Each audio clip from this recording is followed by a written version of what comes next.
Tonight, we journey to the 8th century to spend a day as a merchant on the Silk Road, history's most perilous trade route. Here, survival is a full-time job where one wrong move could doom the entire caravan. No inns, no roads, just camels, the stars, and the hope of making it out alive. Before we start, if you love listening to fascinating stories before bed, be sure to subscribe and hit the like button. We post new stories every evening, exploring a variety of themes and figures from across the ages. We're also eager to hear from you. What are your favorite historical topics? Let us know in the comments, and we'll create a special episode just for you. So lower the lights, settle in, and let's begin. Imagine this. You are a merchant from ancient Samarkand, the 8th century. You're leading a caravan along the Great Silk Road, somewhere between Samarkand and Bukhara. There's no rush here, no frantic pace of the modern world. Life flows slowly, like sand slipping through your fingers. Close your eyes and journey back to that time. You wake before dawn. It's cold. The desert night forgives no mistakes. You're lying on a rough felt mattress stuffed with sheep's wool and herbs. Under your head, a pillow filled with buckwheat husks that rustles with every movement. This sound has become familiar, almost comforting. It tells you you're safe. You're under the roof of a caravanserai, not alone in the desert. Above you lies a heavy blanket woven from camel hair. It's coarse and massive, nothing like the lightweight duvets of the future. But it's precisely that weight that soothes you, giving a sense of protection and warmth. You slowly open your eyes. The room is almost pitch black, save for a thin strip of grey light breaking through the gap under the heavy wooden door. Dawn is approaching. Somewhere in the distance, the first rooster crows. Then a second, a third. The caravanserai begins to stir.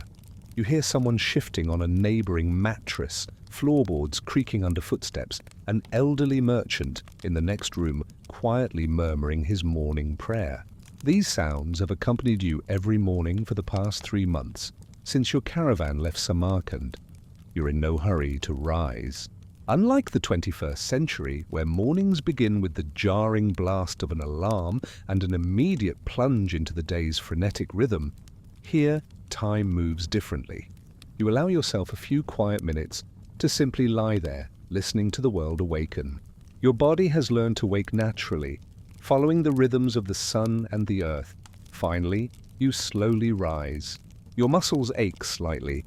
Yesterday the caravan covered almost 30 kilometers along a rocky road, and your legs still remember every stone. With a practiced motion, you feel for your staff in the semi-darkness, a sturdy stick of hardwood that serves as walking support, means of defense, and measure for the depth of river crossings. Next to your mattress stands a small wooden chest bound with copper. Inside are your personal belongings, a spare shirt, a bar of soap made from goat fat and ash, a bronze mirror, a bone comb, and a small leather pouch with fragrant herbs for freshening your breath. You open the chest, and the scent of sandalwood and musk rises into the air. These incenses have soaked into everything during months of travel. You dress layer by layer. First, a long linen shirt, an undergarment that absorbs sweat and protects your skin from the rough fabrics of your outer clothing. Then wide cotton trousers tied at the ankles with laces so they don't catch on anything while walking. Next, a robe of thick wool that will warm you in the morning chill and shield you from the midday sun. And finally, a wide belt of soft leather into which you tuck a small knife in its sheath, a necessary item for any traveler. On your feet are soft leather boots with curved toes. The soles are multi-layered, several pieces of thick leather stitched together with coarse thread. After 3 months on the road, they've worn thin, and last night you began stitching on a new layer. This work is a constant concern for travelers. In the 21st century, people simply throw away worn shoes and buy new ones. But here in the desert, you treasure every item, mend it, repair it, extend its life. You step out of your room into the common courtyard of the Caravanserai. The sky in the east begins to lighten, transitioning from deep black to dark blue, then to grey with a pinkish tint. The air is fresh, almost cold. You see your breath, light clouds of vapour that quickly dissolve in the morning coolness. The Caravanserai courtyard is large and square, surrounded by thick adobe walls. In the centre stands a well with a wooden windlass and rope. Several merchants are already queuing with leather buckets and copper jugs. You join them, exchanging quiet greetings in several languages: Sogdian, Persian, Turkic. Here on the Silk Road, linguistic diversity is simply a way of life, and every merchant knows at least a few phrases in a dozen dialects. When your turn comes, you lower the bucket into the well. You hear a distant splash as it touches water. You begin to pull. The rope is rough, leaving red marks on your palms despite your calluses. The water is cold and clean. This well is famous throughout the region. Caravanserais were built precisely where there was water, because in the desert, water is worth more than gold. After washing, you take out a small piece of soap and rub it between your palms, creating lather. The soap is harsh, smelling of ash and something herbal. It doesn't foam as abundantly as modern products, but it cleans well enough. You carefully wash your hands, face and neck. In the desert, personal hygiene isn't a luxury but a necessity. Dust eats into the skin, sand gets under the nails, and if you don't stay clean, you can easily catch a skin disease. Morning prayer. You unroll a small rug you always carry and stand facing east. The prayer is quiet, almost a whisper. The words are familiar, repeated day after day. They create a sense of stability, a connection with home thousands of kilometers away. In these moments, you think of family, your wife and children in Samarkand, your old father who once walked these very paths. You ask the heavens for protection on the road, luck in trade, and a swift return home. After prayer, you roll up the rug and head to the hearth in the courtyard. A fire is already burning. The Caravanserai servants lit it before dawn. Over the fire hangs a large copper cauldron with boiling water. Nearby are baskets of flatbreads, clay pots of butter and honey, and bowls of dried fruits. You take a wooden cup and pour yourself hot tea. This isn't tea in the modern sense. It's an infusion of herbs, dried leaves, and roots. It's bitter and astringent, but warming. You add a little salt. Yes, salt, not sugar. Salted tea is the custom of these lands. Salt helps retain moisture in the body, crucial in desert conditions. Breakfast is simple. A flatbread warmed on the coals with butter and honey, a few dried apricots, and a handful of nuts. You eat slowly, chewing each piece thoroughly. Here, it isn't customary to rush during meals. This is time for reflection, for preparing for the new day. Other merchants sit nearby. Some are silent, absorbed in thought. Others speak quietly about the road, market prices, and rumors heard yesterday. One of the merchants, an elderly Persian with a grey beard, shares what he heard from a messenger who arrived yesterday. In Bukhara, there's currently high demand for Chinese silk, and in Merv you can profitably sell glassware. You listen carefully. This information could be worth a fortune. On the Silk Road, knowledge is capital, no less valuable than the goods in your bales. Finishing breakfast, you head to the part of the Caravanserai where the animals are kept. Your 3 camels stand in a row among dozens of others. You recognize them immediately by their distinctive markings. The largest, the leader, has a white spot on his forehead. The middle one bears a scar on his side from an old wound. The youngest has lighter colored fur. The camels recognize you too and greet you with a soft rumbling. You pat each one on the neck, checking their condition. You examine their legs, any chafing, any limping. You check ears, eyes, nose, any signs of illness. These animals are your wealth, your insurance, your connection to home. Without them, you're helpless in the desert. You pour them feed, a mixture of barley and dried grass. You pour water into a wooden trough. The camels drink unhurriedly, steadily. You make sure each gets their portion, that the stronger ones don't push the youngest aside. This is daily routine, requiring attention and patience. While the animals eat, you check their loads. The bales of goods are carefully packed and secured with ropes. Each bale is marked with a special sign, your merchant seal. Inside are rolls of silk from China, pouches of spices, small silver ingots, jade items, bundles of dried herbs, and several books in leather bindings. This is the result of a year of trading your fortune. The reason you're so far from home, the sun rises higher. The pink dawn gives way to golden morning light. The Caravanserai courtyard fills with life. Merchants check their animals, repair harnesses, and repack loads. You hear the lowing of oxen, the neighing of horses, and the shouts of drivers. The air fills with smells, animal sweat, smoke from hearth, and the aromas of spices from all corners of the world. The caravan bashi, the head of the caravan, an experienced traveler with a face etched by wind and sun, walks around the courtyard. He checks readiness for departure. Today the caravan must move on. Ahead lie 3 more days of travel to the next large city, to the next market, to the next opportunity to replenish supplies and sell goods. You feel the familiar excitement before the road. It's a mixture of anticipation and slight anxiety. The road is full of surprises. Weather can change. You might meet other merchants with valuable information, or you might run into bandits. But this is the life of a Silk Road merchant. Constant movement, constant changes, constant balancing between risk and reward. A merchant's morning is a ritual perfected over years of practice. It's a time of preparation, not only physical but mental. You tune yourself to a long day's journey, to heat or cold, to dust and wind. You remember all the lessons received from your father and grandfather, all the stories about the great merchants of the past. And you know that your morning is the morning of thousands of other merchants along the entire Silk Road, from Chang'an to Constantinople. This morning is unlike the morning of a person in the 21st century. Here there are no coffee machines or shower cabins, no electricity or internet. But there's something else. A deep connection with the rhythms of nature, with ancient traditions, with simplicity and clarity of purpose. Every action is filled with meaning. Every minute teaches patience and attentiveness. The caravan forms a long chain.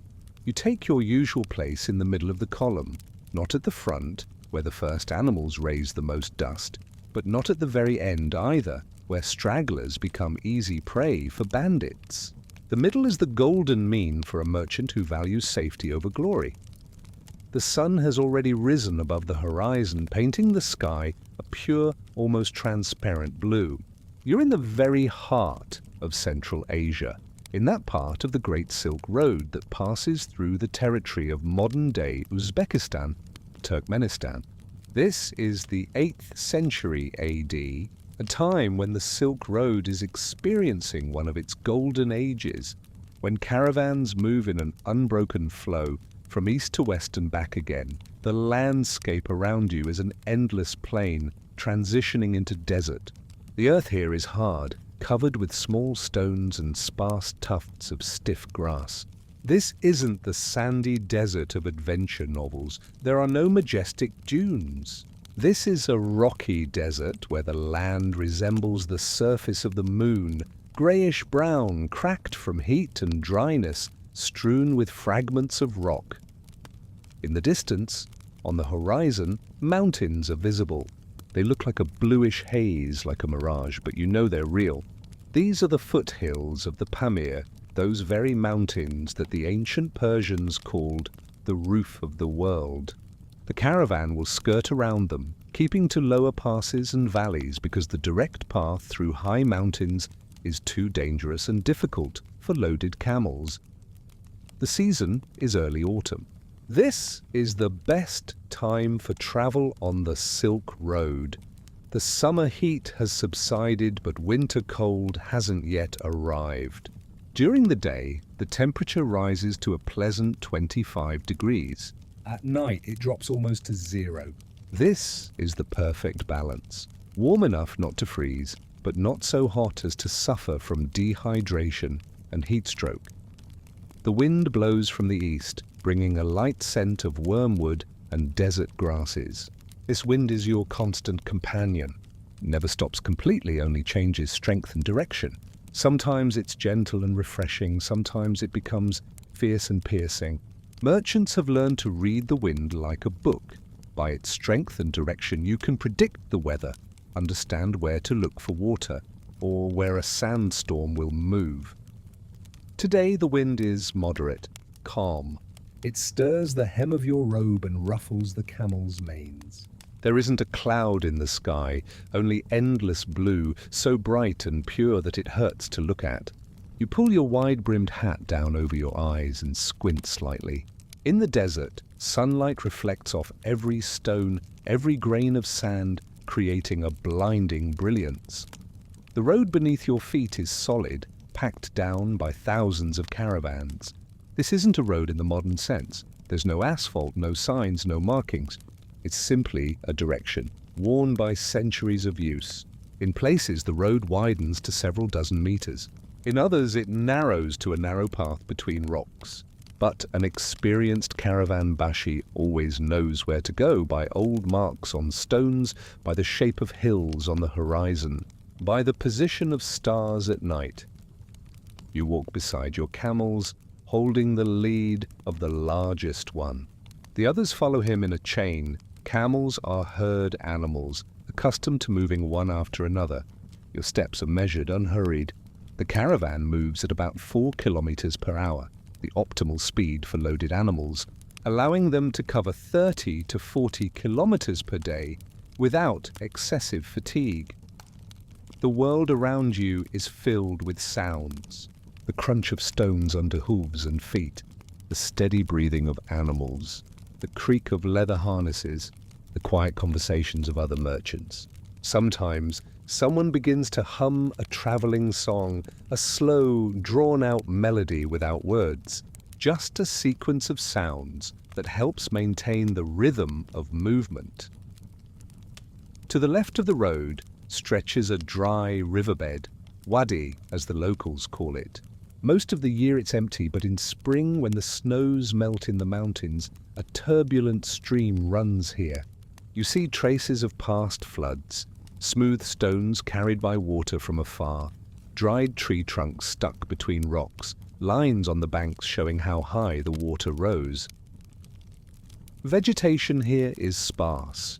Here and there grow low thorny shrubs, saxaul and camel thorn.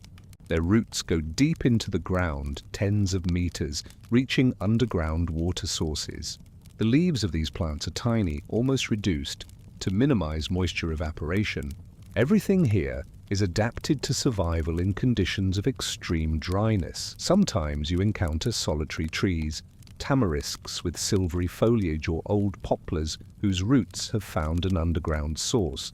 Under such trees, the caravan sometimes stops for a brief rest. Their shade is precious in this sun-drenched world. You notice signs of life invisible to the untrained eye. Footprints of a Corsac fox on the dusty roadside, a burrow dug by a gerbil at the foot of a hill. High in the sky, an eagle soars, searching for prey.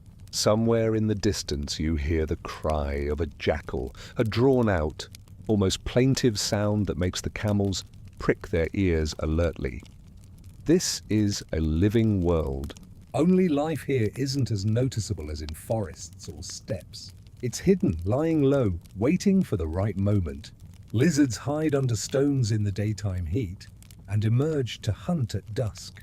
Scorpions bury themselves in sand, leaving only the tips of their pincers on the surface. Snakes crawl at night when the earth cools. After several hours of travel, the caravan makes its first stop. The sun is already high and the heat is beginning to build. The caravan bashi gives a signal, a sharp whistle and a wave of his hand. The column stops. Merchants lead their animals to a small bush, tie them up, and take out water skins. You drink in small sips, letting the water slowly trickle down your parched throat. The water is warm with the taste of water skin leather, but it's precious. Every merchant knows his daily water ration and strictly observes it. Too much, and supplies will run out ahead of time. Too little, and you might not make it to the next well. You water the camels. They drink slowly, thoroughly, drawing water into their special stomachs, where it can be stored for several days. The camel is nature's greatest invention for life in the desert. It can go without water for weeks, feed on the scarcest vegetation, carry enormous loads, and yet remain remarkably hardy. During the stop, you survey the surroundings. It's a merchant's habit. Always know what's around, notice details, remember landmarks. You see an old roadside stone with inscriptions carved on it. This is an ancient inscription in the Sogdian language, your native tongue. It reads, "Here rests Rustam, son of Bahram, merchant from Penjikent. Traveller, pray for his soul." There are many such stones along the Silk Road. These are reminders of those who did not make it home, died of illness, perished in a sandstorm, were killed by bandits. A merchant's road is dangerous and death here is common. But everyone who chooses this life knows this and accepts risk as part of their fate. You see other signs of time. The ruins of an old caravanserai destroyed by war or simply by time. Remains of a fire left by another caravan several days ago. Camel bones bleached by the sun. An animal that probably broke its leg and was slaughtered by its owner, unwilling to leave it to die in slow agony. The landscape here speaks of the past. Every stone, every hill holds a story. You know that 100 years ago, the armies of the Arab Caliphate passed through here, conquering Sogdiana and Khwarizm. You know that 500 years ago the Huns marched west through here. You know that 1,000 years ago these were the domains of the Kushan Empire. This is a place where civilizations cross. Here east and west meet north and south. Here Persian patterns interweave with Chinese motifs. Here dozens of languages are spoken, different religions are practiced, various customs are observed. And all of this is bound together by the Silk Road, that invisible thread that transforms disparate cultures into a single trading network. You were born into this world of trade. Your father was a merchant, your grandfather was a merchant, and most likely your sons will become merchants too. This is not simply a profession, it is a way of life, passed down from generation to generation, along with the secrets of the craft, connections with other merchants, and an understanding of how this vast, complex world of caravan routes works. You are a Sogdian, a representative of the people who effectively control all trade on the Silk Road. The Sogdians do not have their own great empire, no mighty army or vast territories, but the Sogdians have something more valuable, knowledge. Knowledge of languages, knowledge of roads, knowledge of markets, knowledge of people. Sogdian merchants are in every major city from China to Byzantium, and this network of connections makes you part of something greater than just one person with a caravan of camels. Your home is the city of Samarkand, One of the greatest cities of Central Asia. There you have a wife. Dilbar, and 3 children, 2 sons and a daughter. Your eldest son is already 12 years old, and last summer you took him on a short trading journey for the first time, beginning to teach him what you know yourself. He learned to saddle camels, learned to bargain, learned to determine the quality of silk by touch, just as you once learned from your own father. The life of a Silk Road merchant is a life of constant movement and long absence. You spend no more than 4 to 5 months a year at home. The rest of the time is on the road. This is hard on the family. Your wife is often alone, raising the children, managing the household, worrying about your safety. But she grew up in a merchant's family and understands that this is the inevitable price for prosperity and social standing. Your house in Samarkand is a substantial 2-story building of fired brick with an inner courtyard, fountain and garden. On the first floor are storage rooms where you keep goods between journeys, a room for receiving business partners, a kitchen. On the second floor are the family's living quarters. The house is decorated with carved wooden panels, colourful carpets brought from Persia, Chinese porcelain on shelves. This is the result of 20 years of successful trading, but now home is far away. Now your home is the back of a camel, the dusty road, the lodgings of caravanserais. And you must be alert every minute, because on this road your attention determines not only profit, but life itself. The caravan continues moving after the short rest. The sun climbs higher and the heat becomes almost tangible. The air trembles above the scorched earth, creating mirages, phantom lakes on the horizon that disappear as soon as you approach them. You have seen many times how inexperienced travelers mistook these mirages for real water and left the path, becoming lost in the desert. Your role in the caravan is clearly defined. You are not the caravan bashi, not the leader, not the one who makes decisions about the route. But you are not a simple driver either, hired by someone to transport other people's cargo. You are an independent mid-level merchant, owner of your own goods and your own animals. You pay the caravan bashi for security and guidance, but your business is your own. The trade business requires many skills. First of all, you need to understand goods. You must be able to distinguish real Chinese silk from a fake, must know varieties of spices, must understand precious stones, metals, incenses. This knowledge comes only with experience. You need to hold silk in your hands 1,000 times to learn to feel its quality through your fingertips. You remember how your father taught you. He would take 2 pieces of fabric, almost identical in appearance, and let you touch them. Do you feel the difference? He would ask. At first you didn't. But your father patiently explained. Real silk is cold to the touch. It is smooth but not slippery. It shimmers but doesn't shine too brightly. And most importantly, look at the weave. See how the threads lie? This is the work of a master from Chang'an. Fakes are made in Sogdiana using low-quality silk threads and mixing them with cotton. Gradually, you learned. Now you can determine the origin and quality of silk in a few seconds. In the same way, you learn to understand spices, to smell cinnamon and distinguish Ceylonese from Chinese, to taste pepper and determine its heat, to look at saffron and see whether cheaper petals have been mixed in. But knowledge of goods is only the beginning. You also need to know how to bargain.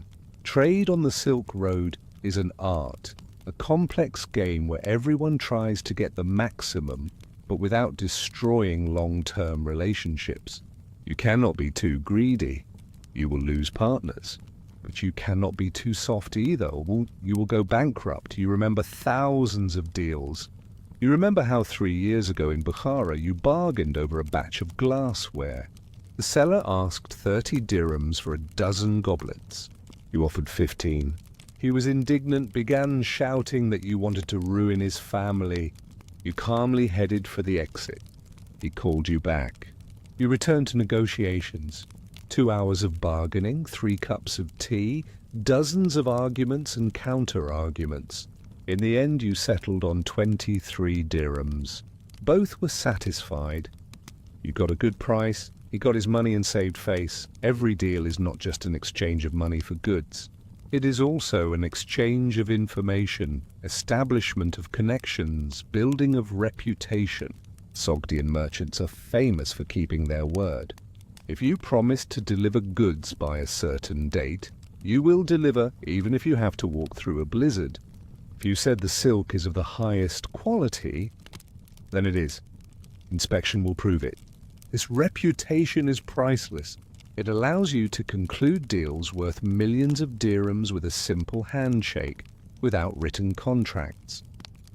The physical side of your work also requires considerable skill.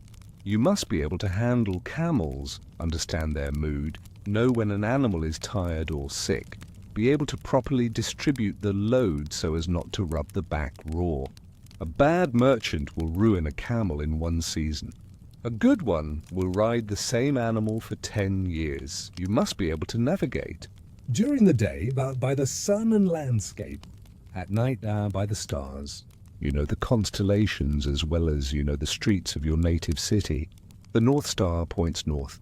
Orion's belt helps determine east and west. The moon tells you the time of night and the approximate date. You must be able to find water. This is perhaps the most important skill in the desert. You have learned to read the signs. Certain plants grow only where underground water is close. Birds fly to watering holes at dawn and dusk. Even insects can suggest where to look for moisture. You must be able to make fire in any conditions, even when there is no firewood, using dried animal dung and saxaul thorns. Must be able to cook simple but nutritious food from a limited set of products. Must be able to repair harnesses, patch water skins, sew clothing. You must be able to defend yourself. On your belt is a dagger, in your saddlebag a short sword. You are not a warrior, but you can handle weapons well enough to fight off small bandits.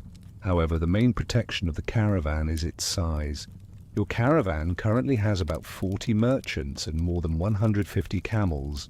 Few bandit gangs would dare attack such a force. But the most important skill of a merchant is the ability to communicate with people.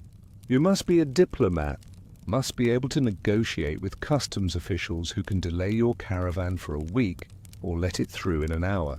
Must be able to find common ground with local rulers, gain their patronage or at least neutrality. Must be able to settle conflicts within the caravan. When two merchants quarrel over a place at the well or accuse each other of theft, you speak 7 languages. Sogdian is your native tongue. Persian is the language of educated people and diplomacy. Arabic is the language of the new rulers of the region. Turkic is the language of nomads through whose lands the caravan routes pass. Chinese is necessary for trade at the eastern end of the Silk Road. A little Greek is useful when dealing with Byzantine merchants, and a few words in Sanskrit for trade with Indians who bring spices and precious stones. Every day on the road is filled with work. In the morning, preparation for departure, checking animals and loads.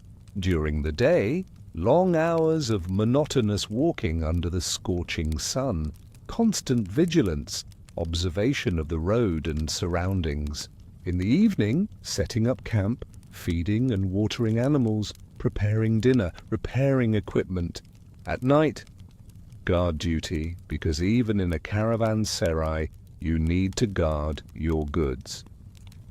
This is hard work, physically exhausting. By the end of the day, your whole body aches. Legs from walking, back from constant tension, arms from working with ropes and loads. The skin on your face is weathered and tanned to dark brown. Your lips are cracked from dryness. The calluses on your palms are so thick that sensitivity is almost gone. But there is joy in this life too. The joy of movement, the joy of freedom. Unlike a peasant tied to his plot of land or a craftsman sitting out his days in a workshop, you see the world. You stood on the Great Wall of China and watched it stretch to the horizon. You saw the magnificent mosques of Bukhara and Merv. You sailed on the Amu Darya on ferries. You climbed into mountain valleys where snow lies even in summer. You have met thousands of people, imperial officials and begging monks, powerful military commanders and simple donkey drivers, Learned astrologers and illiterate nomads. Each encounter taught something, added new experience, expanded understanding of how the world works. And there is another joy, the joy of a successful deal. When you buy silk in China for 20 dirhams, carry it across all of Asia, and sell it in Persia for 100 dirhams, this is not just money.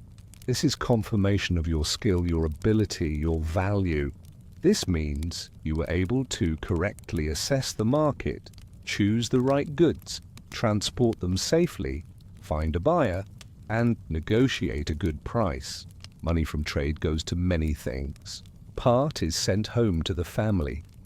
Through the system of Sogdian money changers who work like an ancient analogue of banks, accepting money in one city and issuing it in another. Part is invested in new goods for the next journey. Part goes to current expenses, food, lodging in caravanserais, animal feed, equipment repairs. Part is set aside for a rainy day. Illness, robbery, an unsuccessful deal. You are not a rich man, but not a poor one either. You are somewhere in the middle, a successful mid-level merchant, a person who has created a decent life through hard work and skill. You can afford a good house, quality food, education for your children. But true wealth, the level of those trading magnates who own entire fleets of caravans and warehouses in dozens of cities, is still far away. And perhaps you will never reach that level, but that is not so important. What matters is that every day you do what you do best. What matters is that you continue the family tradition, pass knowledge to your sons, maintain connections with other Sogdian merchants. What matters is that thanks to you and thousands like you, silk from China reaches Rome, glassware from Syria ends up in Samarkand, and ideas and knowledge travel along with goods. Enriching all cultures, your role is modest but indispensable. You are a living cell in the vast organism of the Silk Road, an artery through which the blood of world trade flows. And as you walk along this dusty road under the scorching sun, leading your camels and thinking about upcoming deals, you are part of something much greater than your own life. By midday, the caravan reaches a small oasis, a place where underground waters rise close to the surface, creating an island of greenery amid the rocky desert. Low poplars grow here, their foliage rustling in the wind, creating a soothing sound. The caravan bashi announces an extended rest. The animals need respite during the hottest part of the day. You settle in the shade of a tree, untie your water skin, and take several sips of warm water. Nearby sits an old Persian named Farooq, a spice merchant with whom you have travelled in the same caravan several times before. He has a long grey beard, a face etched with wrinkles and surprisingly clear, youthful eyes. Have you ever wondered? Farooq begins quietly, unwrapping a cloth with dried dates, how long this road we walk has existed. How many generations of merchants passed here before us?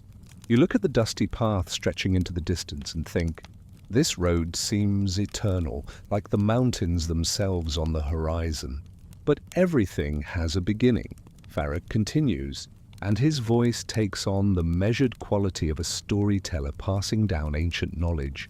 My grandfather, who himself heard this from his grandfather, said that trade between East and West began long before this route was called the Silk Road, even in the time when Alexander the Great led his armies to the east, and that was more than 1,000 years ago. Trade connections already existed between different lands. Alexander the Great, his campaigns in the 4th century BC truly opened the Greco-Roman world to the existence of distant eastern civilizations. Macedonian soldiers reached India, founded cities in Bactria and Sogdiana, in those very lands through which your caravan now passes. These cities became the first nodal points of the future Silk Road, places where Eastern and Western cultures met. But the true birth of the Silk Road as a systematic trade artery happened much later. This occurred in the 2nd century BC, when the Chinese Han Empire began actively expanding westward. The Chinese Emperor Wu, who ruled at that time, sought allies against the Xiongnu nomads who constantly troubled the empire's northern borders. The emperor sent westward an envoy named Zhang Qian. This journey, which began in 138 BC, became legendary. Zhang Qian spent 13 years on the road. He was captured by the Xiongnu, lived among nomads, crossed mountains and deserts, reached lands about which the Chinese had no idea before. When he finally returned to China, he brought not the army of allies the emperor sought, but something far more valuable: information. Detailed descriptions of Western lands, their peoples, their goods, their desire to trade with China. Chongzai told of the magnificent horses of Fergana, capable of covering enormous distances, of the vineyards of Sogdiana, of the rich cities of Bactria. His reports laid the foundation for what later became the Silk Road. The Chinese Empire began systematically developing trade connections with Western lands. Roads were built, border garrisons strengthened, rest stations for caravans created. Chinese goods, primarily silk, which was unknown in the West and seemed a true wonder, began systematically arriving at Western markets. Silk was not simply fabric. It was the embodiment of Chinese civilization, a symbol of refinement and wealth. The technology of its production was kept in the strictest secrecy. Under Chinese law, the export of silkworm cocoons or disclosure of silk production secrets was punishable by death. The Chinese understood that their monopoly on silk production gave them enormous economic advantage. In the Roman Empire, which dominated the West at that time, silk became an object of incredible luxury. Roman historians wrote that silk was valued by weight in gold. Roman nobility wore silk garments as a sign of the highest status. Roman senators even tried to ban the wearing of silk, claiming it made people soft and that huge sums of gold were flowing to the east in exchange for this fabric. But prohibitions did not help. Demand was too great, and along the entire route from China to the Mediterranean, a chain of intermediaries was built, each adding their markup. By the time Chinese silk reached Rome, it cost hundreds of times more than its original price. The Silk Road was never a single road. It was a complex network of routes, branches, alternative paths. From Chang'an, the capital of the Han Empire, the main route went west through the Gobi Desert, bypassing it either from the north or south. The northern route passed through the oases of Hami and Turpan, the southern one through Dunhuang and Khotan. Both routes converged near Kashgar, at the foot of the majestic Pamir Mountains. From here, caravans could go in several directions. One path led through mountain passes to Bactria and further to Persia. Another went farther north, through Sogdiana, through Samarkand and Bukhara. A third turned south to India. Each section of the route had its own features, its own dangers, its own advantages. The Tarim Desert was famous for its sandstorms and exhausting heat. Many caravans perished here, and the desert is full of remains of people and animals buried under sand. Ancient Chinese chronicles called this desert the Sea of Death. The Pamir Mountains were another trial. Passes rose to heights of more than 4,000 meters above sea level. The air there was so thin that people and animals suffered from altitude sickness. A Byzantine historian described how merchants crossing the Pamir complained of severe headaches, nausea, inability to breathe deeply. Some died right on the passes, and their bodies remained there, frozen in eternal snows. But there were also oases of prosperity along this route. Cities along the Silk Road became incredibly wealthy thanks to trade. Samarkand, through which your path passed, was one of such cities. It was called the Rome of the East for its grandeur and cultural significance. Here, goods from all corners of the world met: Chinese silk and porcelain, Indian spices and precious stones, Persian carpets and silver, Roman glass and wine. Bukhara was another crucial trading center. Its bazaars were famous throughout Asia. A 9th century Arab geographer wrote about Bukhara. This is a city where merchants gather from all sides of the world. Its markets are full of goods not found anywhere else. Here you can buy everything the world produces. Cities competed for caravans, built luxurious caravanserais, offered merchants privileges and protection. Rulers understood whoever controls the trade routes controls wealth. Taxes from trade formed the foundation of these states' prosperity. Over time, the Silk Road began transmitting not only goods, but also ideas. Buddhism spread from India to China precisely along these trade routes. Buddhist monks traveled with caravans, founded monasteries in cities along the way. In the caves of Dunhuang, on the border of China and Central Asia, thousands of cave temples with wall paintings and Buddha sculptures were created, the result of centuries of religious activity along the Silk Road. Nestorian Christianity also spread eastward along these routes. By the 7th century, Nestorian communities existed even in China. Tombstones with Christian symbols have been found in Central Asian cities, written in Syriac and Sogdian languages. Manichaeism, Zoroastrianism, Later Islam. All these religions traveled with merchants.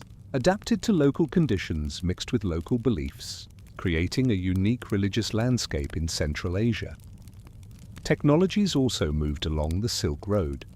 Chinese inventions, paper, gunpowder, the compass, eventually reached Europe precisely through these trade routes, though it took centuries. In the opposite direction traveled Western achievements in glassmaking, metallurgy, astronomy. Now in the 8th century, the Silk Road is experiencing one of its periods of greatest flourishing. The Arab Caliphate has united under its rule an enormous territory from Spain to the borders of China, which has made trade relatively safe and predictable over most of the route. The Chinese Tang Empire also encourages trade and maintains openness to foreigners. Now times are good. Caravans move regularly, goods are sold and bought, cities prosper.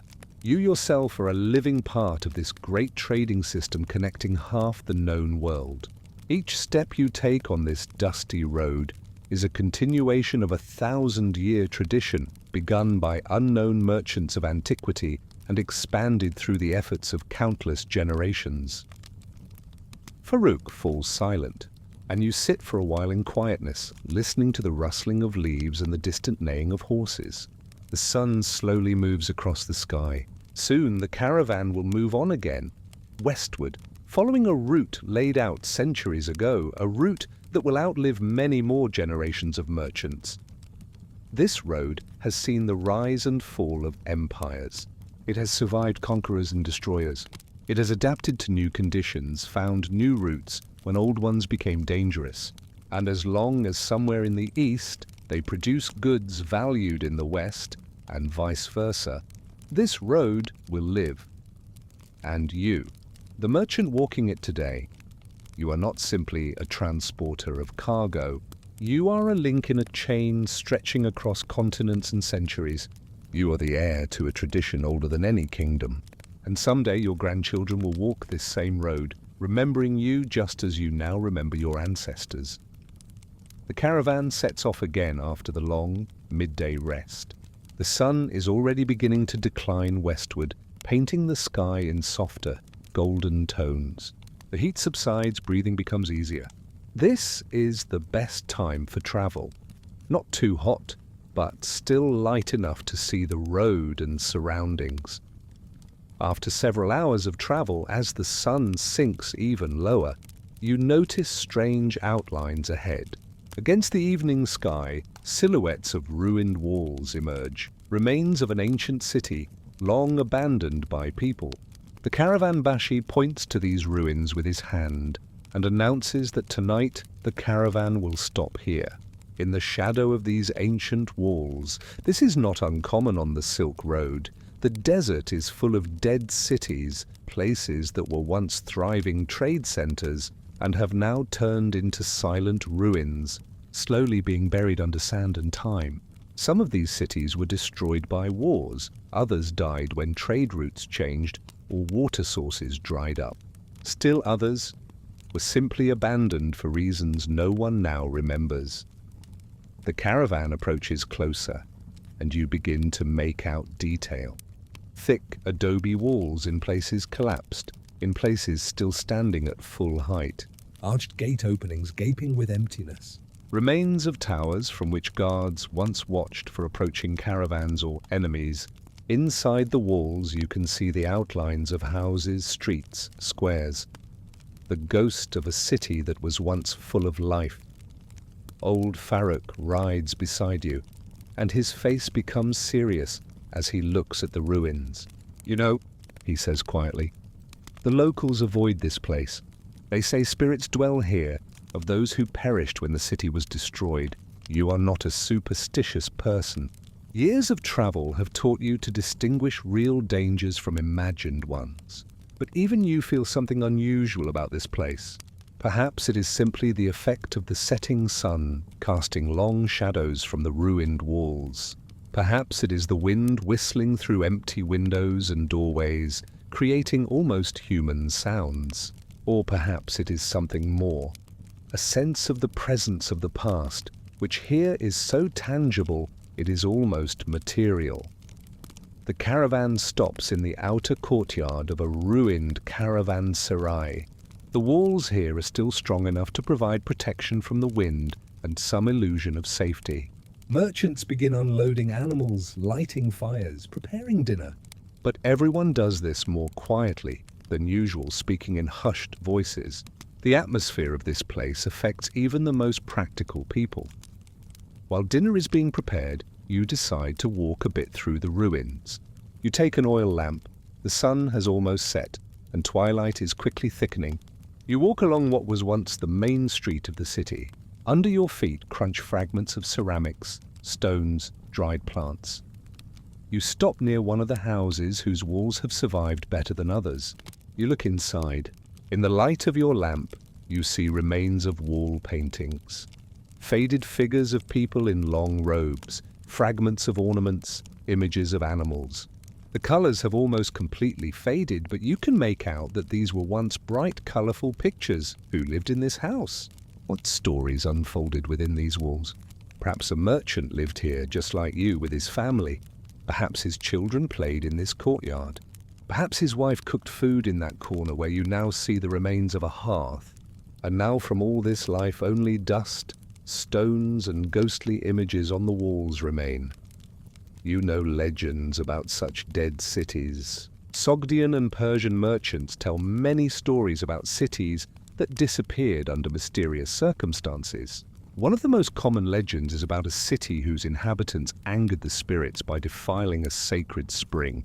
As punishment, the spring dried up, and people were forced to leave the city, which was then buried under a sandstorm that lasted 40 days and nights. Another legend tells of a cursed treasure. Supposedly in one of these ruined cities, a ruler hid enormous riches before fleeing from an advancing enemy, but he cursed these treasures so that no one could use them. Many tried to find this hoard, but all who sought it either went mad or disappeared without a trace in the desert. There are darker stories too, about cities where plague broke out and the living could not bury the dead fast enough. About cities completely massacred by conquerors, where not a single living soul remained.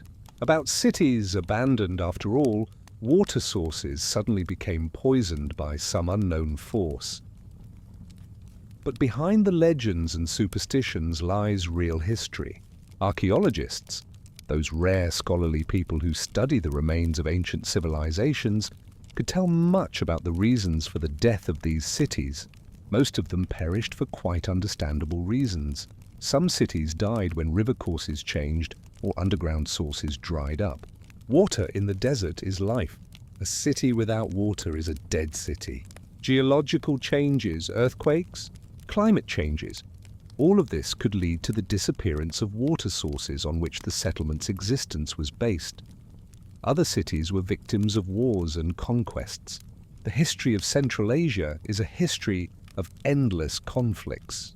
Persians fought with Turks, Arabs conquered Sogdiana, Chinese expanded their borders, nomads made raids. Each wave of conquest left behind destroyed cities, killed inhabitants, devastated lands. The third reason is economic. When trade routes changed, cities that were previously important trading centers lost their significance. Merchants stopped stopping there, money flows dried up. Inhabitants gradually moved to more promising places. The city slowly died, turning first into a backwater, then into ruins. You stand among these ruins and think about the impermanence of all things. This city was once as alive and bustling as Samarkand or Bukhara. Here were bazaars where merchants bargained. There were workshops where craftsmen created their wares. There were homes filled with children's laughter and adult conversations. There were temples where people prayed to their gods. There was life in all its diversity, and now only silence. Only wind wandering among the debris, only lizards rustling in cracks between stones. Only ghosts of the past that exist only in the imagination of rare travelers passing by.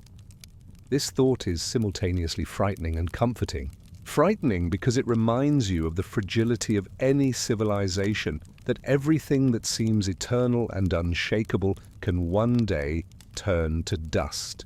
But also comforting because it puts your own cares and worries in proper perspective. You worry about an upcoming deal, about profit, about competitors.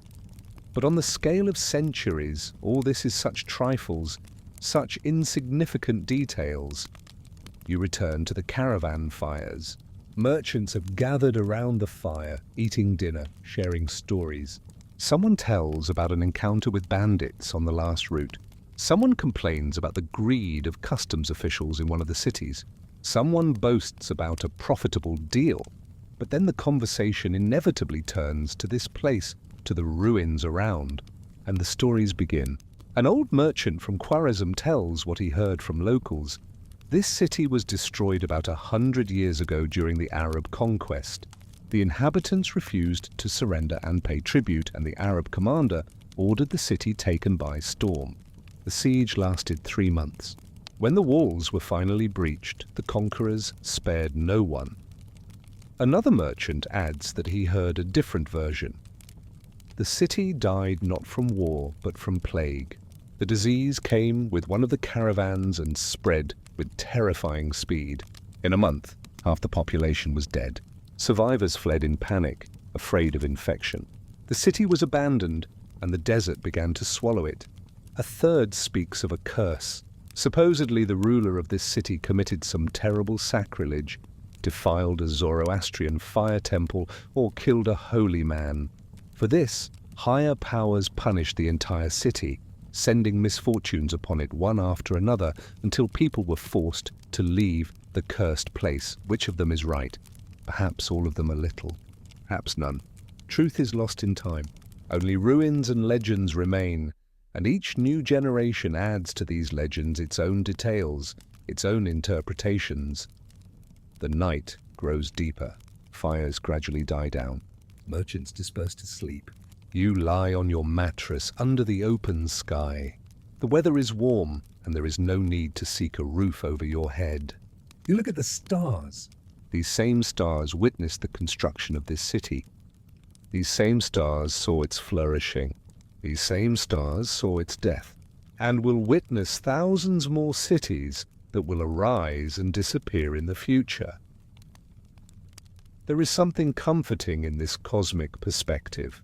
Your life is a moment in eternity. Your worries are a grain of sand in the desert of time.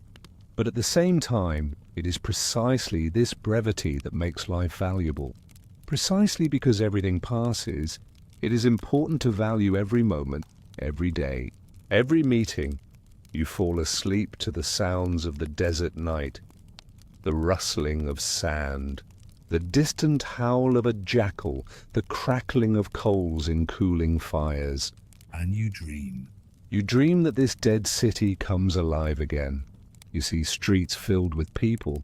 You hear the voices of merchants in the bazaar, children's laughter, the muezzin song. You smell scents, freshly baked bread, fragrant spices, flowers in gardens. The city lives, breathes, pulses with energy, and then the picture changes. You see troops at the gates, siege weapons, fires. You hear screams of terror, the clashing of weapons. You see walls collapsing, people fleeing, the city dying. And then silence. Emptiness. Only wind wandering among ruins. You wake with the first rays of dawn. The dream was so vivid, so real, that for several moments you cannot orient yourself to where you are. Then memory returns. You are in a caravan in the ruins of an ancient city on the Silk Road. A new day begins. You need to get up, prepare for the road, continue the journey. You look back at the ruined walls, painted with the pink light of morning dawn.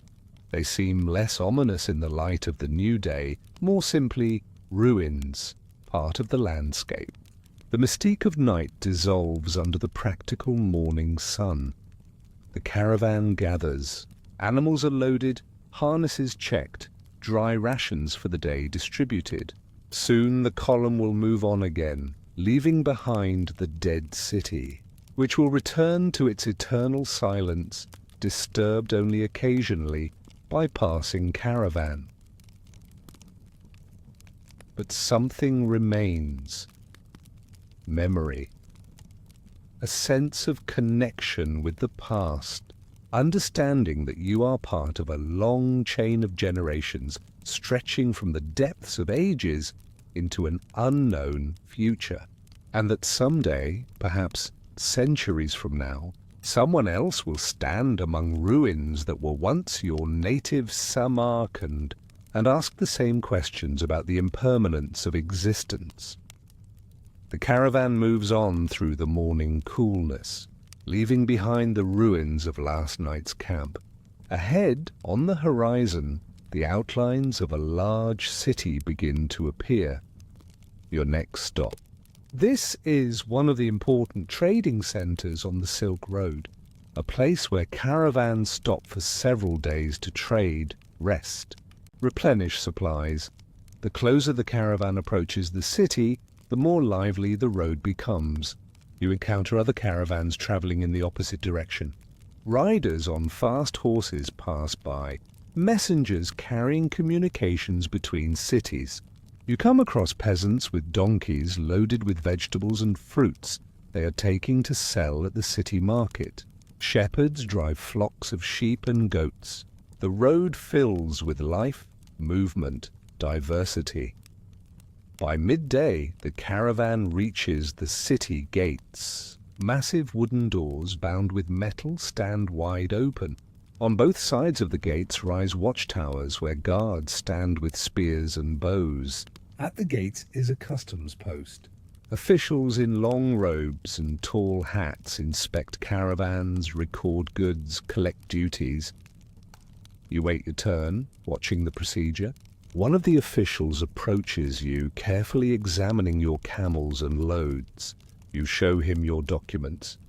Paper with seals confirming that you are a legitimate merchant, not a smuggler. The official checks the seals, nods, writes something in his book, then begins the bargaining over the duty amount. This is a ritual dance familiar to every merchant. The official names a sum, inflated by about double. You protest, claiming your cargo is not worth that much. He lowers the price by a quarter. You offer half of his original demand. He shakes his head. You add a bit more. After 10 minutes of bargaining, you reach a compromise. The price is about a third lower than the original, but still higher than what you would like to pay. You count out silver dirhams. The official recounts them again, Nods with satisfaction and stamps your documents. Now you can enter the city and trade freely here. You pass through the gates and find yourself in another world. The city is full of life and movement. Narrow streets are filled with people, merchants, craftsmen, buyers, porters with bundles on their backs, children running between adults. The air is filled with 1,000 smells. Smoke from hearths. Aromas of spices, the scent of freshly baked bread. Less pleasant smells of garbage heaps and gutters. The buildings here are mostly two-story, built of fired brick. The lower floors house shops and workshops, the upper ones living quarters. Here and there you see more luxurious houses of the wealthy, with high walls surrounding inner courtyards, with carved wooden gates, with balconies decorated with coloured mosaics. You lead your camels to a caravanserai in the city centre. This is a large building specially constructed to house merchants and their animals. You pay the keeper for several nights, place your camels in stalls, move your goods to a lockable room. Now you can rest a bit and look around, but before engaging in trade, there is one obligation that cannot be ignored. You need to pay a visit to the local ruler, or, more precisely, his representative responsible for trade matters. This is an unspoken rule of the Silk Road. Show respect to authority, receive its blessing for trade, perhaps gain some valuable information about the situation in the city. You change clothes, put on your best robe, silk brought from China, dark blue with fine silver embroidery along the edges. You tie a belt with a silver buckle. You put on soft leather boots without dust. You comb your hair and beard. You take a small gift or a piece of rare incense wrapped in silk.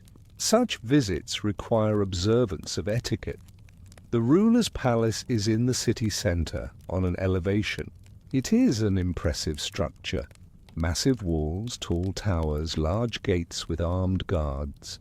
But you head not to the main entrance, but to the side gates, through which merchants and other visitors of not the highest rank are received.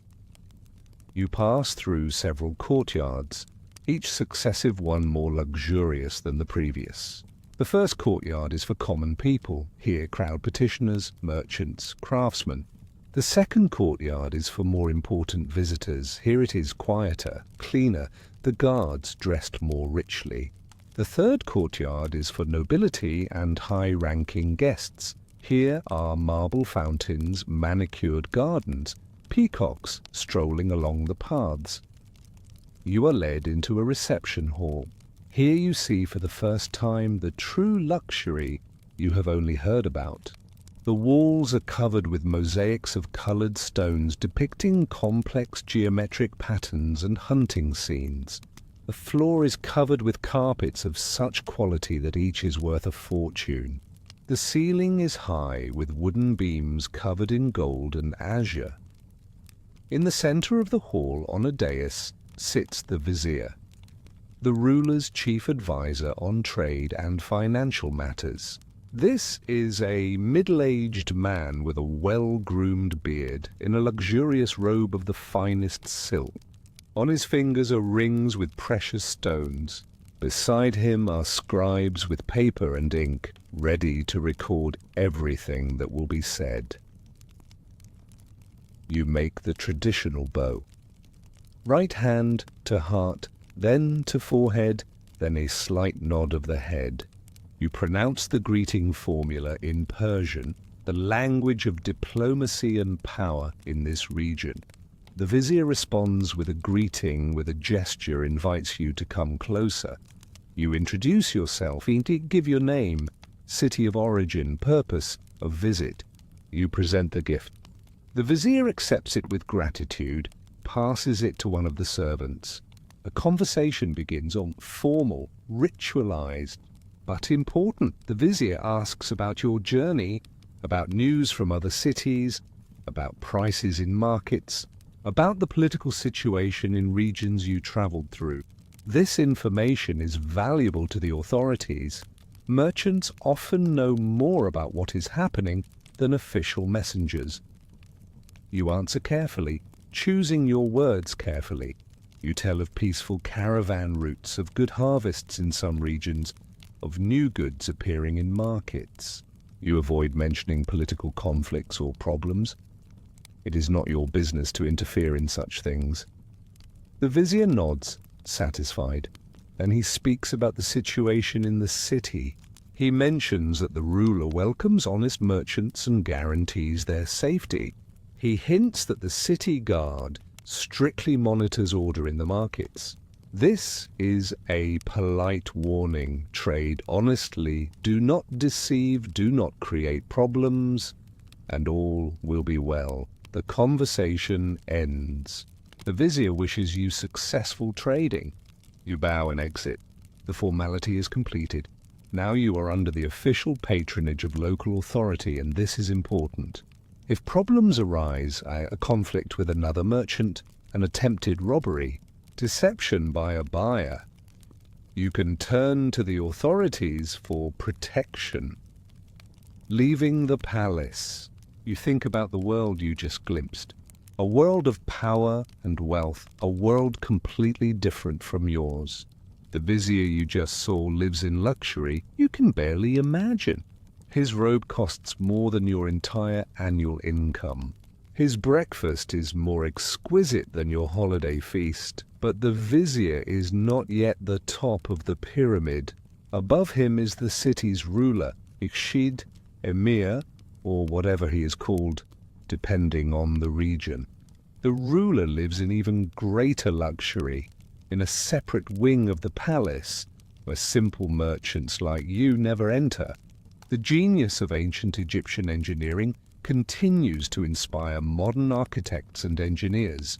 The precision achieved without modern technology demonstrates the remarkable capabilities of human ingenuity, organization, and dedication to a shared vision. The ruler wakes on silk sheets. In a bedroom decorated with jewels, he is dressed by servants, helping him don garments that change several times a day. His breakfast is a feast of dozens of dishes prepared by the best cooks brought from different countries. Roasted meat seasoned with the rarest spices. Fruits delivered from afar in special vessels with ice. Sweets prepared with honey and nuts. Wines from distant vineyards. After breakfast, the ruler receives visitors. Noble guests from other cities, military commanders, judges, spiritual leaders. Important matters are discussed. Political alliances, trade agreements, legal disputes, construction projects. Each decision of the ruler can change the lives of thousands of people.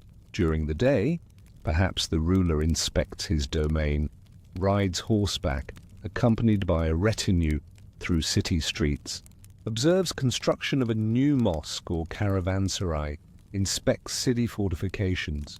People come out to watch the procession, bow, praise the wisdom and generosity of the ruler. In the evening, entertainment. The court gathers in the palace hall. Musicians play Dahi masters of the oud, tanbur, ney. Dancers dance in thin silk garments decorated with bells and coins. Poets recite verses praising beauty and wisdom, love and valor. Storytellers narrate ancient tales of heroes and kings. The ruler reclines on cushions, surrounded by his close associates. Nearby is a favorite wife or concubine. Servants bring dishes and drinks. Conversations are about lofty matters, philosophy, astronomy, theology. An educated ruler quotes Persian poets or Arab scholars. The ruler may have a large harem, dozens of wives and concubines, each with her own chambers, her own servants, her own intrigues. The chief wife, often the daughter of another ruler, marriage as a political alliance, has special status and influence. She may own her own property, give advice to her husband on state affairs, patronize artists and scholars. The ruler's children grow up in incredible luxury, but also under enormous pressure. Sons are taught the art of governance, military affairs, literature and sciences. Each is a potential heir, and fierce competition often occurs between them. Daughters are raised as future wives of other rulers, taught etiquette, music, poetry, the ability to manage a household. The ruler's wealth is staggering.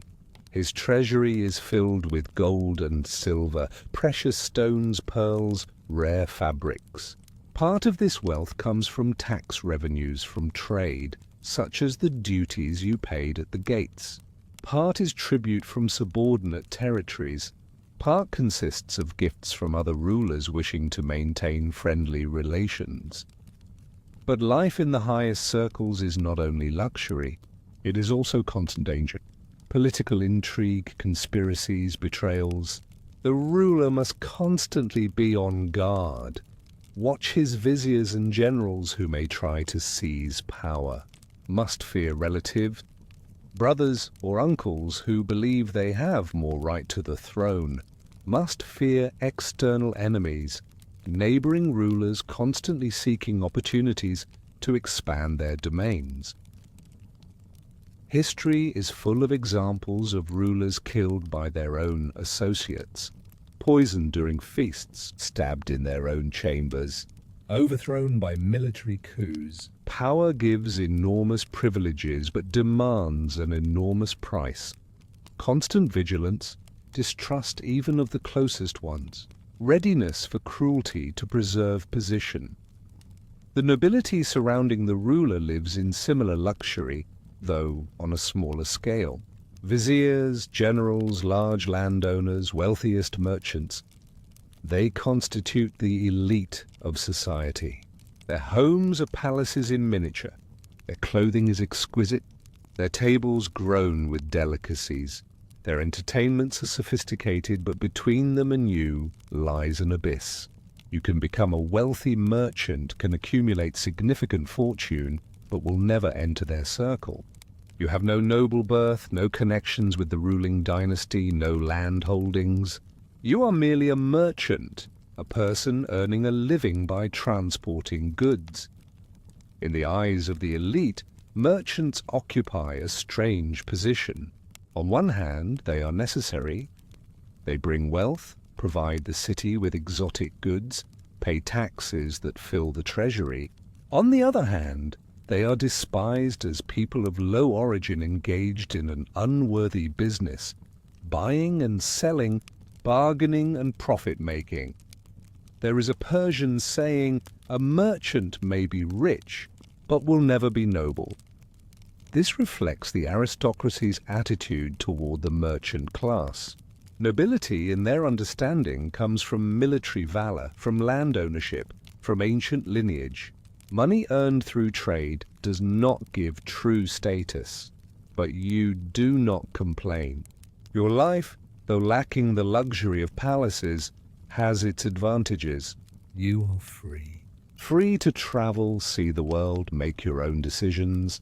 The ruler is chained to his city, to his duties, to endless ceremonies and rituals. You can leave when you want, set off on a new journey, explore new markets. And there is a certain satisfaction in the fact that your prosperity depends on your own efforts and skills, not on the whims of fate or the favor of superiors. Each dirham in your purse is earned by your own labor, your own cunning, your own risk. You return to the Caravanserai, to your simple room with a felt mattress and wooden chest. But this room is honestly paid for with your money. And sleep on this mattress will be sound. The sleep of a person who knows his worth and his place in the world. The next few days you spend in the city, engaged in trade. Each morning you wake with the dawn, wash with cold water from the well in the Caravanserai courtyard, eat a simple breakfast, a flatbread with butter, a few dates, a cup of salted tea. Then you head to the bazaar, where you spend long hours bargaining with buyers, examining other merchants' goods, exchanging news and rumors. This is a measured, repetitive life.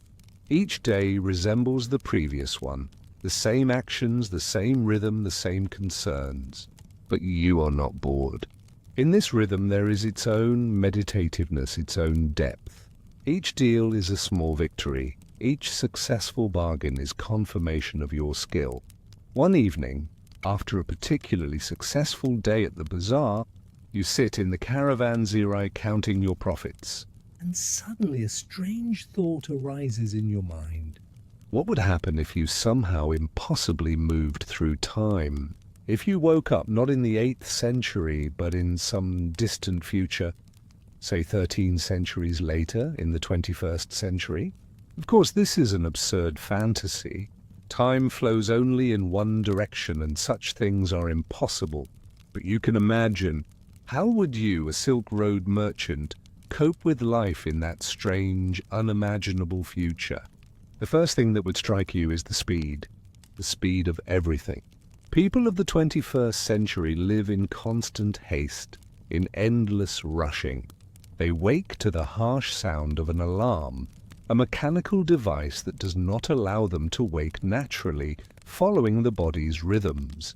They jump out of bed, hurry to the shower, a room where hot water pours from the wall at will, without the need to light a fire and heat it.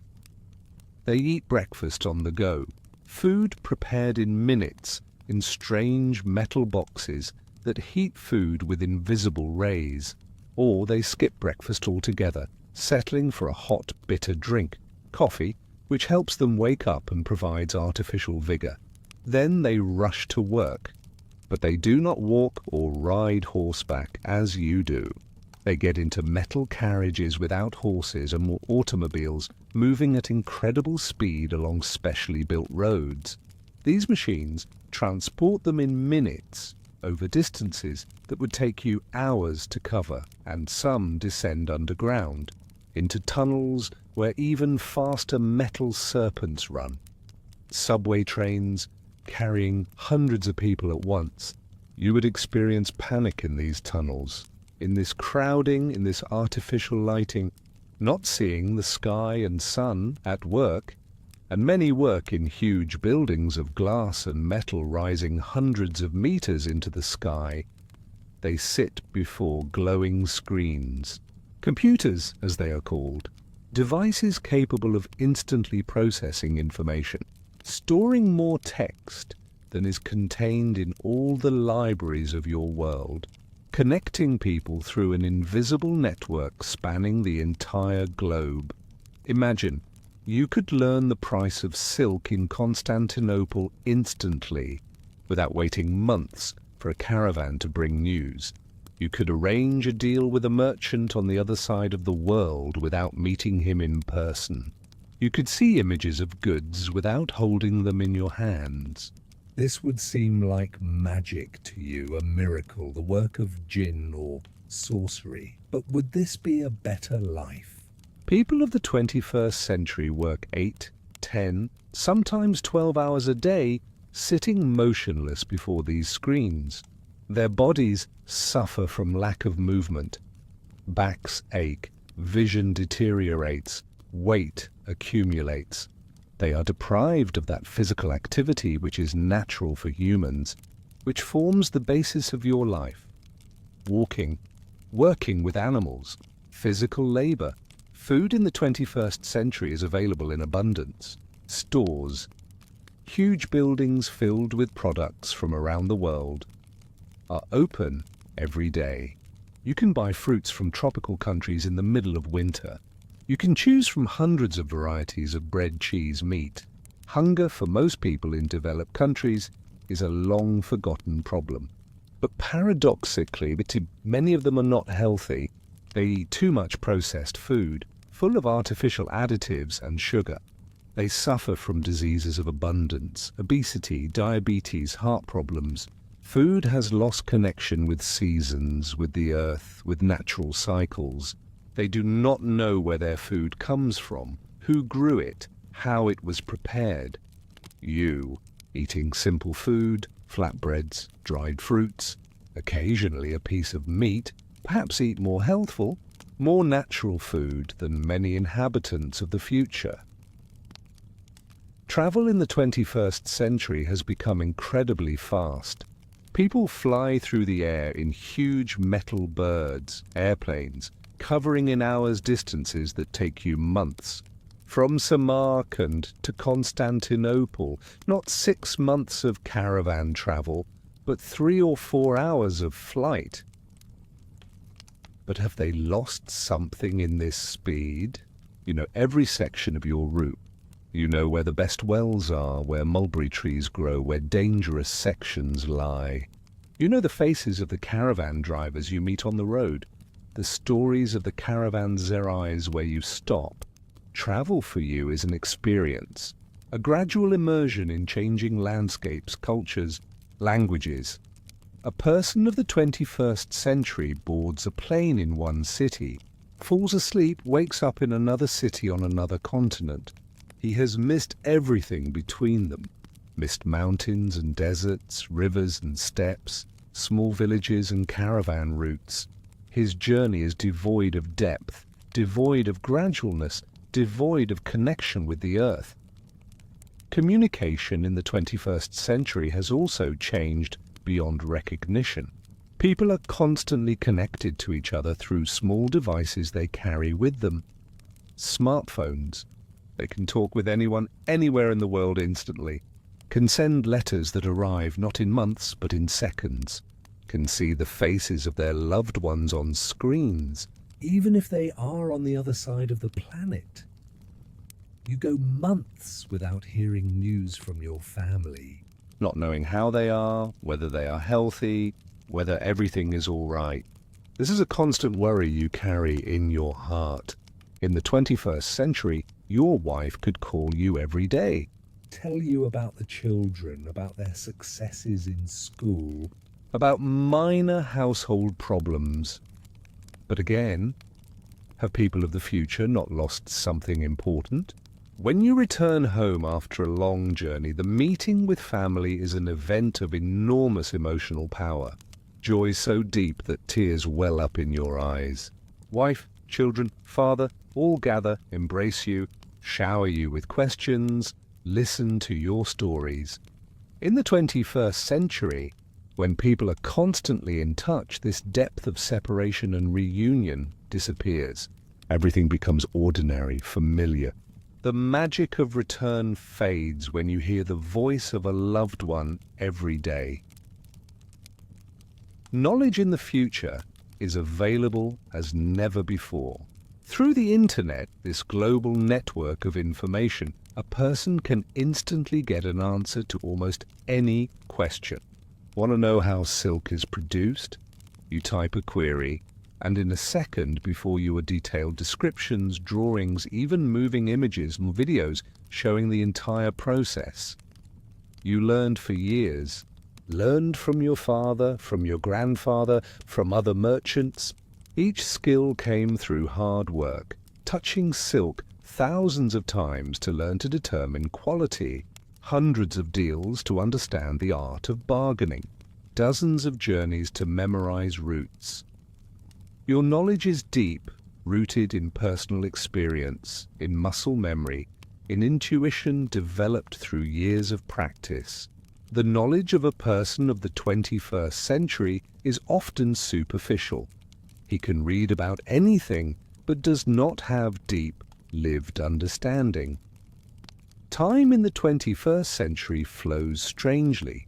People complain that there is never enough of it, that days fly by too quickly, that they do not manage to do everything planned. A paradox. They have all these time-saving devices like the machines, computers, household appliances doing in minutes what used to take hours. But they feel more busy, more rushed than ever. Your days are long and filled with physical labor, but they have rhythm, they have pauses. There is time simply to sit by the fire in the evening, gazing at stars, talking with other merchants, or simply silently enjoying peace. There is time for reflection, for contemplation, for allowing thoughts to flow freely. In the 21st century, even free time is filled with activity. People stare at their screens, televisions, computers, phones, constantly consuming information, entertainment, news. Their minds never rest, never know true silence. They fear boredom, fear being alone with their thoughts. The relationship with nature has also changed. Most people of the 21st century live in huge cities, megalopolises with millions of inhabitants, where nature is almost completely displaced. They see the sky only as a narrow strip between tall buildings. They do not know the names of stars, cannot determine direction by the sun, have never experienced true darkness. Their nights are illuminated by artificial light. You live in constant contact with nature. You read weather by clouds, navigate by stars, sense changes in wind. Nature for you is not an abstraction but a reality you interact with every day. It can be cruel, sandstorms, heat, cold, but it is real, tangible, honest. Health and medicine in the 21st century have reached incredible heights. Diseases that in your time kill people by the dozens, smallpox, plague, cholera, are defeated. Surgeons can operate inside the human body, replace sick organs with healthy ones, save lives that in your time would be doomed. Average life expectancy in developed countries of the 21st century is 70 to 80 years. In your time, living to 50 is already an achievement. Many children die in infancy, many women during childbirth, many men from disease or accidents. But in the 21st century, new diseases have appeared. Diseases of lifestyle, diseases of abundance, diseases of stress. Depression, anxiety, mental disorders occur with frightening frequency. People live longer, but not necessarily happier. You know your mortality. Each journey may be the last. Each farewell to family may prove final. This makes life more valuable, more conscious. You treasure each day, each meeting, each joy, because you know nothing is eternal. People of the 21st century, protected by medicine and technology, often live as if immortal. They postpone important matters because there will always be time. They forget to value what they have because they take it for granted. Lying in the evening on your mattress in the Caravanserai, you finish these strange reflections. It is impossible to know the future. Perhaps in 13 centuries the world will indeed become like this. Perhaps completely different. But one thing you know for certain, every time has its advantages and its disadvantages, its joys and its sorrows. Your life is hard, full of deprivations and dangers, but it is also filled with meaning, connection with reality, deep understanding of the world. You know the value of everything, not only in money, but in the efforts necessary for its creation or acquisition. You know the value of water because you carried it from the well. You know the value of food because you know what labor grows it. You know the value of friendship because in the desert a companion can save your life. And with these thoughts you fall asleep, to the sounds of the night city beyond the Caravanserai walls, preparing for a new day of trade and life. The last day of your stay in the city arrives. Trade is completed. Goods sold at good profit. New cargo acquired for the next leg of the journey.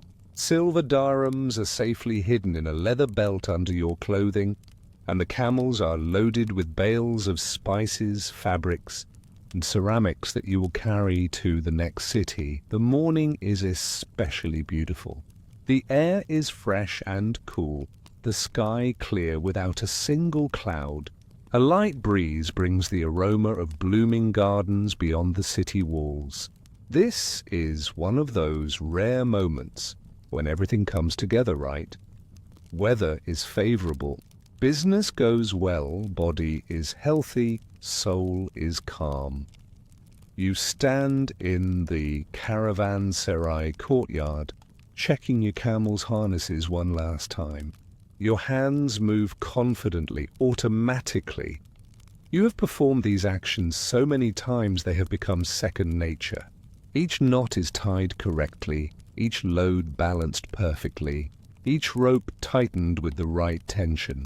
The oldest camel, the one with the white spot on his forehead, turns his head toward you and rumbles quietly, a sound you have learned to understand. as an expression of contentment. You stroke his neck, feeling the coarse, warm wool under your hand. This animal has served you for 8 years already, has walked thousands of kilometers with you, survived sandstorms and mountain passes. Between you, a special bond has formed, the kind that arises only between human and animal, working together for a long time. Other merchants are also preparing to leave. The caravan is forming again. About 30 people have decided to go in one direction, which ensures safety on the road.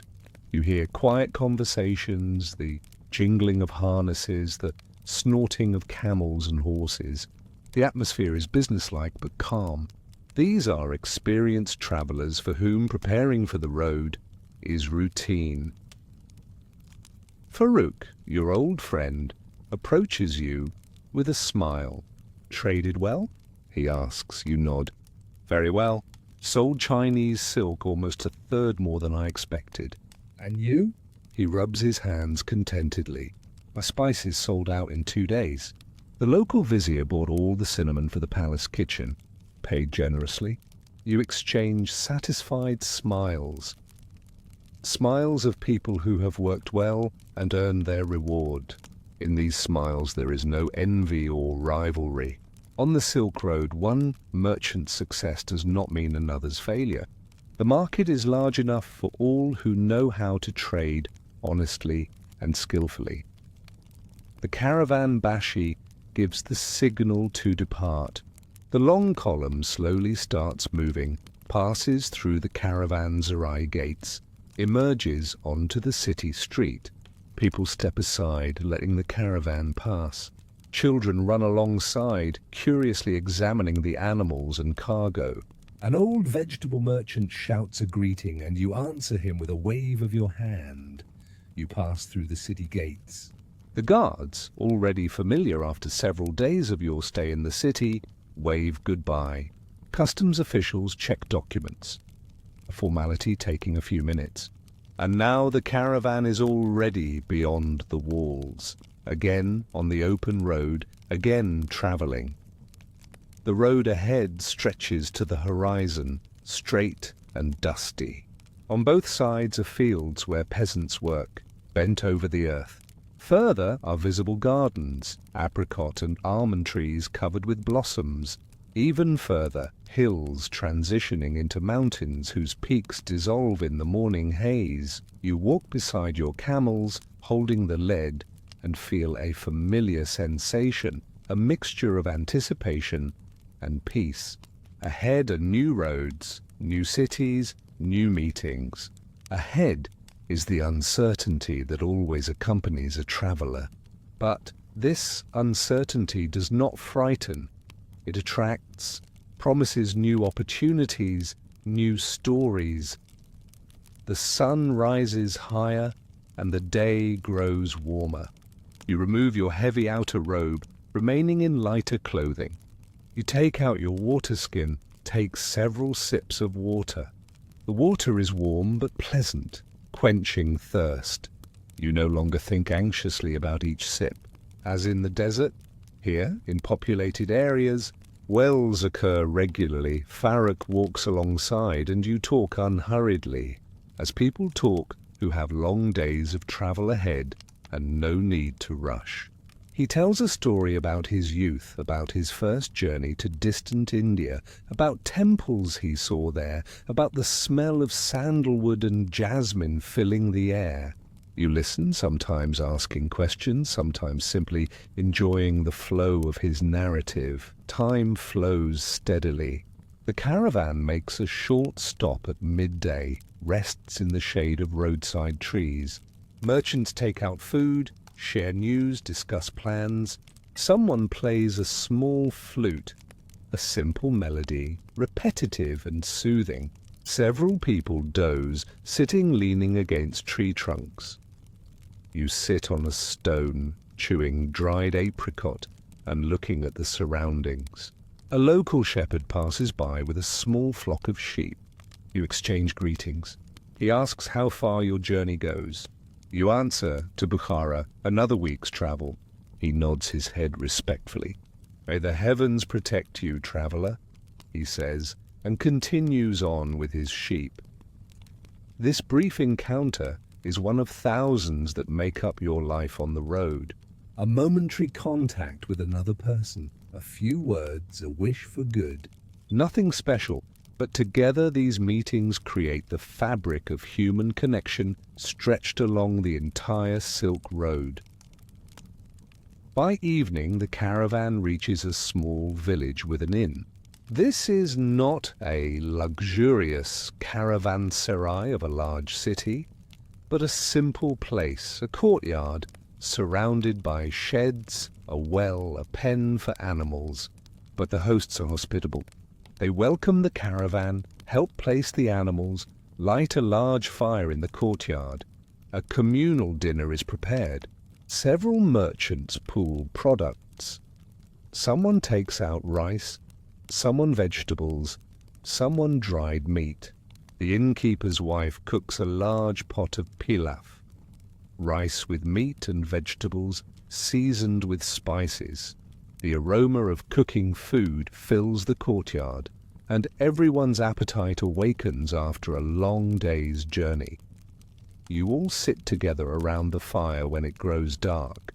Overhead, stars light up. First, the brightest, then more and more, until the entire sky becomes a scattering of silver points. The Milky Way stretches across the whole sky, a light band like a road among the stars, a road in the sky reflecting roads on earth. You eat from the common pot, passing flatbreads to each other, pouring tea from a large teapot. The food is simple but delicious. Delicious with that special deliciousness given to it by physical fatigue, fresh air, the company of companions. You eat slowly, savoring each piece, feeling how the food gives the body strength and warmth. After dinner, someone begins telling stories. An old merchant from Samarkand tells of a legendary merchant who lent his last money to a beggar and then unexpectedly concluded the most profitable deal of his life. Generosity always returns, he finishes, and several people nod approvingly. Another tells a funny story about how he tried to bargain at a market in China without knowing the language, and as a result, instead of silk, bought a whole sack of dried squid. Everyone laughs, imagining his bewilderment. The laughter is warm, good-natured, the laughter of people who understand that something similar could happen to anyone. You also share a story. You tell about that dead city where the caravan spent the night several days ago, about the strange dream you had. They listen attentively, and when you finish, a moment of thoughtful silence follows. Then Farrokh says quietly, "All cities will someday become dust. But while we are alive, while we walk these roads, while we tell stories by the fire, life continues, and that is good." His words are simple, but they hold deep wisdom. Life continues. Caravans travel the Silk Road as they did centuries ago, as they will perhaps for centuries ahead. Cities rise and fall, empires flourish and crumble, but the road remains. And as long as the road remains, there is hope, there is connection, there is movement forward. Gradually, conversations fade. People disperse to sleep. Some lie down right in the courtyard under the open sky, wrapped in blankets. Others settle under the sheds. You choose a spot away from the fire, spread your mattress, cover yourself with the camel blanket. You lie and look at the stars. You think of home, of family in Samarkand. You imagine your wife putting the children to bed, telling them fairy tales. How your eldest son, perhaps, stands on the roof of the house and looks at these same stars, thinking of his father. This thought warms your heart. You are not alone. You are bound by invisible threads of love and memory to people hundreds of kilometers away. A few more weeks of travel, and you will return home.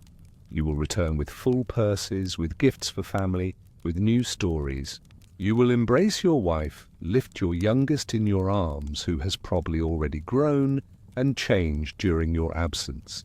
You will sit with your father, discussing prices and routes, passing wisdom to the next generation, but that will be later. Now, stars overhead, warm blanket, sounds of the camp quieting around you. The soft snoring of sleepers, the snort of a camel, the crackling of cooling fire coals. A light breeze brings the scent of steppe grasses. The night coolness is pleasant after the day's heat. You feel your body relax, the tension of the day leaving your muscles. Breathing becomes deeper and more even. Thoughts slow down, become less distinct, begin to flow smoothly from one to another. The boundary between wakefulness and sleep blurs.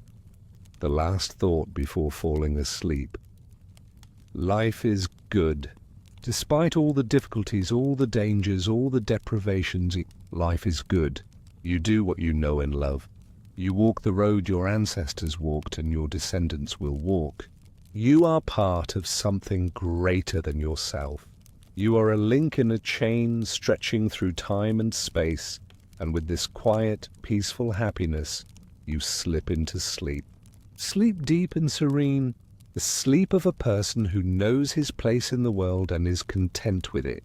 The sleep of a traveler who tomorrow will rise again with the dawn and continue his journey along the endless road.